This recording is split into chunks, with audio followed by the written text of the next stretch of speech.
Everyone, my name is Sanya Mahajan. I am a legal intern in Lexis Company, and today's topic of mine is upon the sexual offences.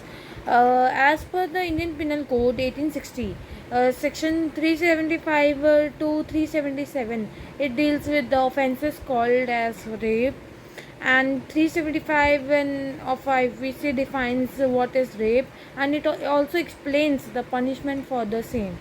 And rape is originated from the Latin word which is known as the rapio, and which means to seize, and in literal meaning the term rape means forceful seizure. And the definition of the rape is derived from a case which is a ravishment of the woman against her will or without her consent, or with her consent obtained by force, fear, or fraud, or the carnal knowledge of a woman by force and against. As per section 375, a man is said to commit a rape if he, firstly, a man penetrates his penis to any extent into the vagina or the mouth or the anus of a woman, or makes her do so with him or with any other person. Secondly, inserts any object into any body part of the woman, the urethra or the anus of a woman, or makes her do so with him or with any other person. And thirdly, there is manipulates any of the body parts of the woman, and which causes penetration into the anus and the vagina or any other part of the woman forcefully. A man applying a mouth to a woman's vagina or anus, urethra of a woman, or forces her to the same with the any other person. Various situations which covers under this section. There is firstly opposed to her will, when a victim is subject to rape and it can be concluded that there is no free consent which is given by a woman. And secondly, there is a consent in absent. This section deal with and which is voluntary unwillingness to accept any kind of passive or submission during the sexual intercourse when the consent is given by a woman. Thirdly, there is a invalid consent.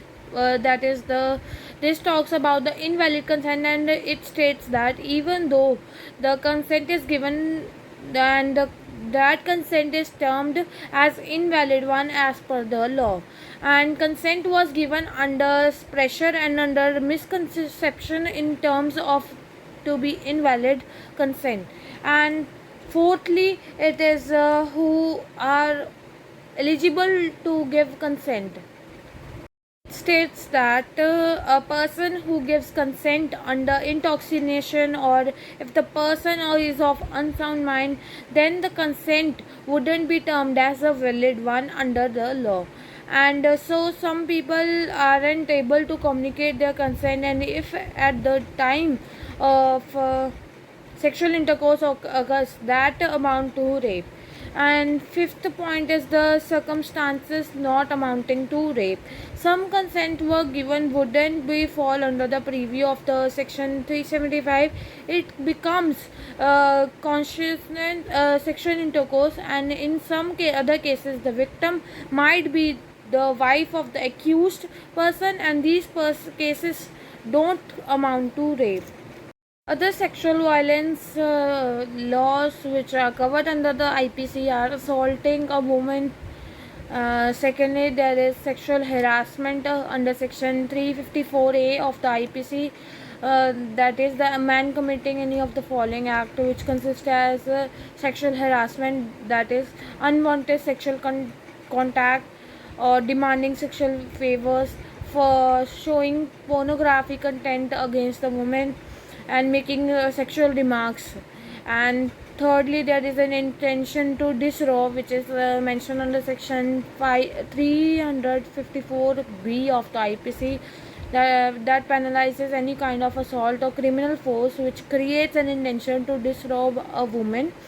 And further, there is a stalking, voyeurism, stalking under section 354D, and voyeurism is under section 5. This was all about the sexual offences against the woman. And if you need any information related to it, please do write in a comment section, and please do subscribe this channel Lexis.